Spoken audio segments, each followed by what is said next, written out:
Un athlète de division 3, sans bourse, sans programme de première division, sans installation d'élite. Juste un gars du Wisconsin que tous les grands programmes universitaires ont regardé et ont rejeté. Et cet homme vient de courir un temps qui le place parmi les hommes les plus rapides de la planète en 2026. Abonnez-vous et laissez un commentaire, parce que cette histoire d'underdog va vous donner des frissons jusqu'à la dernière ligne. Pour comprendre l'ampleur de ce qui vient de se produire, il faut saisir un chiffre précis. Lors des championnats du monde d'athlétisme 2025 à Tokyo, Noah Lyles, octuple champion du monde et l'un des sprinteurs les plus dominants de sa génération, a décroché la médaille de bronze sur 100 mètres avec un temps de 9 secondes 89. Sam Blaskowski vient de courir exactement ce même temps. Pas en 3e position dans sa catégorie d'âge, pas 3e au championnat universitaire, 3e dans le monde, face à tous les sprinteurs professionnels de la planète. Et il a réalisé cet exploit sans avoir jamais touché un seul dollar de bourse sportive. Tout commence à Oshkosh, dans le Wisconsin. Pas exactement l'endroit qu'on associe au sprint mondial, pas une ville connue pour produire des athlètes de haut niveau, juste une bourgade typique du Midwest où les enfants jouent au football américain, au baseball, au soccer, sans jamais penser sérieusement à courir en ligne droite pour gagner leur vie. Sam Blaskowski a grandi là, jouant au flag football, au basketball, au soccer en salle, nageant en compétition.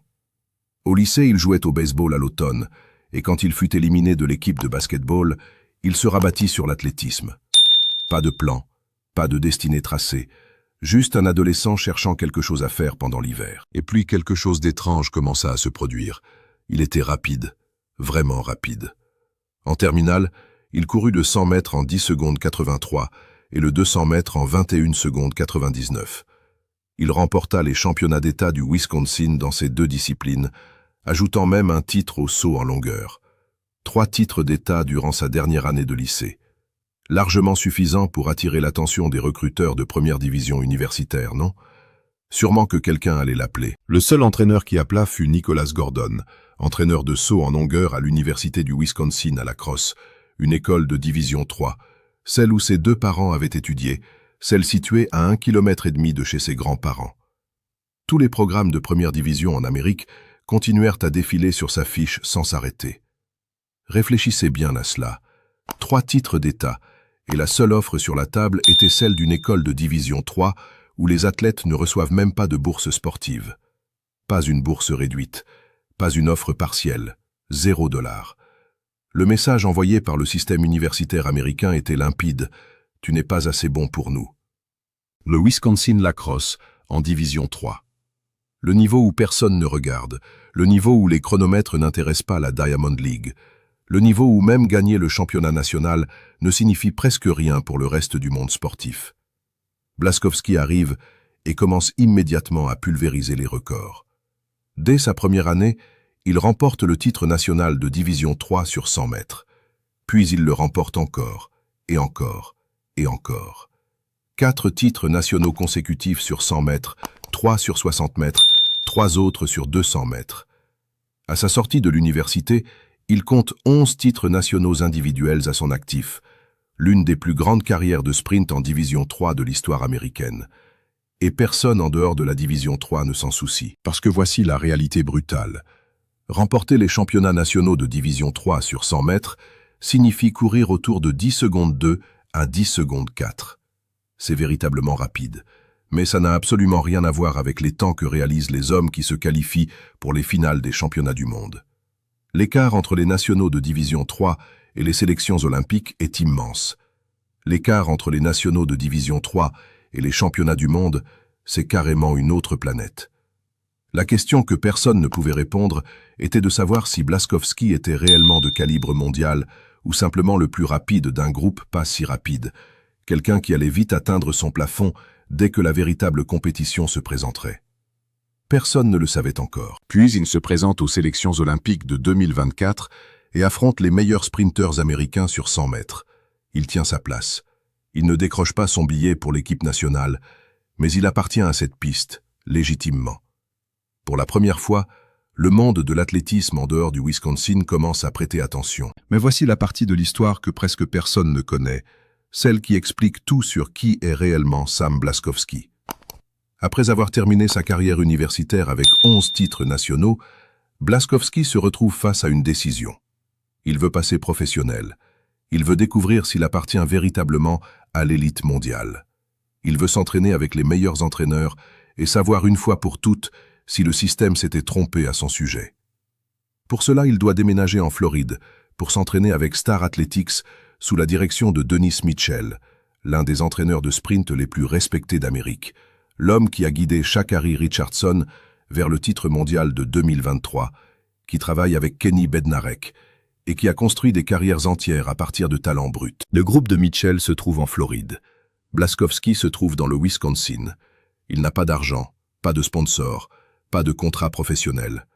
Alors il décroche un emploi dans un petit aéroport régional, travaille tout au long de la saison morte, économise chaque dollar, puis emballe tout et s'installe en Floride pour poursuivre un rêve que tout le monde, sauf lui, semble considérer comme insensé. Un jeune homme qui a passé 4 ans à remporter des titres de division 3, ignorés du reste du monde, travaille désormais dans un aéroport pour financer sa chance sur la scène mondiale. Ce détail-là, c'est toute l'histoire en une seule phrase. Il arrive en Floride. Il s'entraîne avec Mitchell. Il s'entraîne aux côtés de Sha'Carri Richardson et de Kenny Bednarek, 4e au championnat du monde 2025. Des athlètes professionnels qui ont concouru aux Jeux olympiques et aux championnats du monde. Et quelque chose commence à se produire à l'entraînement que Mitchell remarque immédiatement. Ce gamin appartient ici. Son record personnel à l'entrée de la saison 2026 est de 10 secondes 5. Rapide mais pas du niveau mondial. Il court 5 fois en début de saison, dont 3 en altitude. Il ne descend jamais sous les 10 secondes. Il ne termine jamais mieux que 3e dans aucune course. Les sceptiques commencent à s'aligner. Peut-être que c'est vraiment juste un gamin de division 3. Peut-être que les sélections olympiques représentaient son plafond absolu. Peut-être que quitter son emploi à l'aéroport pour s'installer en Floride était la décision la plus courageuse, ou la plus stupide, qu'un sprinter américain ait jamais prise. Et puis le 30 mai 2026 arrive. Avant de vous donner le chiffre, pensez une seconde à Noah Lyles. Parce que Lyles passe des années à répéter à quiconque veut bien l'écouter que ce sport a besoin de plus de monde, que l'athlétisme doit toucher de nouveaux fans, de nouvelles communautés, de nouveaux visages, que les athlètes qui se battent dans l'ombre, sans jamais avoir les projecteurs, constituent l'ossature même de ce sport. Il l'a dit en interview, il l'a dit sur les réseaux sociaux. Ce sport est fait pour tout le monde. La vitesse ne se soucie pas de l'université que vous avez fréquentée. La vitesse ne vérifie pas votre statut de boursier avant de décider qui mérite d'appartenir à l'élite. Et là, un jeune homme sans le moindre dollar de bourse, venu du Wisconsin, court exactement le même temps que Lyles lui-même avait couru pour décrocher le bronze au championnat du monde. Vous savez ce que Lyles dirait en voyant ce chiffre? Il dirait que c'est exactement de cela qu'il parle depuis toujours. C'est exactement pour cette raison qu'il se bat pour que ce sport soit véritablement vu. Parce que Sam Błaszkowski est la preuve vivante que le talent ne réside pas uniquement dans les programmes de première division, les contrats Nike et les filières olympiques traditionnelles. Parfois, le talent se trouve dans un jeune homme qui fait des quarts de travail dans un aéroport régional du Wisconsin, économisant chaque dollar, misant tout sur lui-même. Dites-le moi tout de suite en commentaire. Pensiez-vous qu'un gamin de division 3 travaillant dans un aéroport pourrait devenir l'un des hommes les plus rapides de la planète? J'ai besoin de savoir si quelqu'un avait vu venir ça. Le 30 mai 2026, à Cleveland, dans le Tennessee, lors du Music City Track Carnival, Sam Błaszkowski s'aligne sur le 100 mètres. Il court en 9 secondes 89. Sa toute première course officielle en dessous des 10 secondes. Il a complètement sauté l'étape des 9 secondes 90. Il est passé directement de 10 secondes 5 à 9 secondes 89 en une seule course. Le sprinter américain le plus rapide de 2026, ex aequo pour la 2e place mondiale de la saison en cours. Maintenant, laissez-moi remettre ce chiffre dans son contexte complet, parce qu'il faut vraiment en saisir toute la portée.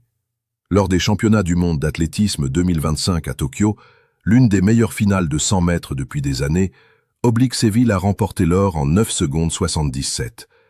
Kishane Thompson a pris l'argent en 9 secondes 82. Et Noah Lyles, octuple champion du monde, médaillé d'or olympique, le sprinter le plus dominant de sa génération, a couru en 9 secondes 89 pour décrocher le bronze.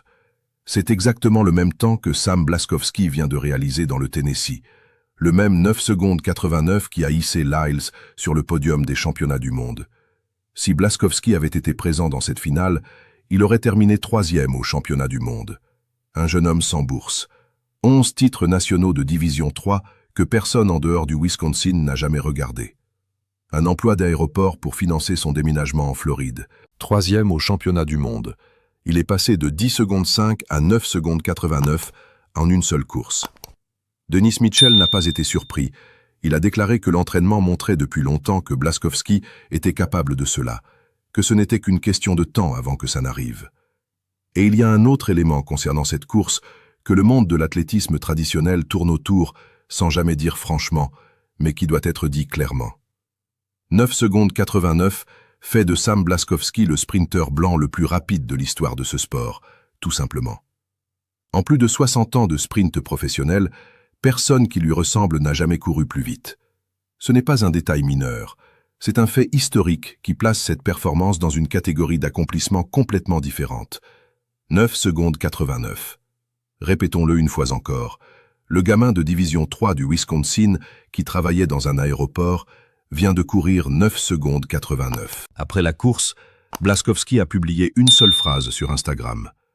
Passer sous les 10 secondes n'était pas seulement l'objectif, c'est devenu une obsession. Des années de sacrifice, de travail acharné, de discipline et de croyance se sont rassemblées sur cette piste ce jour-là. Pas un discours, pas une liste de gens à qui il aurait voulu prouver quelque chose, juste un homme qui savait exactement ce que ça lui avait coûté d'arriver là, et qui voulait que tout le monde le comprenne aussi. Des années de sacrifice. Réfléchissez à ce que cela représente vraiment pour lui. 4 années de championnats nationaux de Division 3 que le monde a ignoré. Un emploi dans un aéroport pour pouvoir se permettre de poursuivre son rêve. Une vie en Floride, loin de sa famille, loin de ses grands-parents à 1,5 km du campus de la Crosse. Loin de tout ce qui était confortable et familier. Tout cela pour un seul chiffre. 9 secondes 89. Et les recruteurs qui l'ont laissé passer, les entraîneurs de première division qui continuaient à faire défiler son dossier sans s'arrêter, les programmes qui n'ont jamais décroché le téléphone, ils regardent ce chiffre en ce moment même. Los Angeles 2028, c'est dans 2 ans. Błaszkowski aura 25 ans. L'âge d'or d'un sprinter, des Jeux olympiques à domicile sur le sol américain. La finale du 100 mètres dans un pays qui adore les outsiders plus que n'importe quel autre sur Terre. Le gamin que personne ne voulait est désormais l'un des 2 hommes les plus rapides du monde. Alors voici ce que j'ai besoin que vous me disiez en commentaire. Los Angeles 2028. Sam Błaszkowski intègre l'équipe américaine, s'aligne sur la finale olympique du 100 mètres sur le sol national devant 80 000 personnes qui connaissent son histoire. Décroche-t-il une médaille? Prouve-t-il une fois pour toutes que les programmes de première division qui l'ont ignoré ont commis la pire erreur de recrutement de l'histoire du sprint américain? Dites-le moi en commentaire, abonnez-vous pour suivre la suite de cette histoire extraordinaire et likez cette vidéo si elle vous a donné des frissons, parce qu'une histoire comme celle de Sam Błaszkowski mérite d'être racontée encore et encore.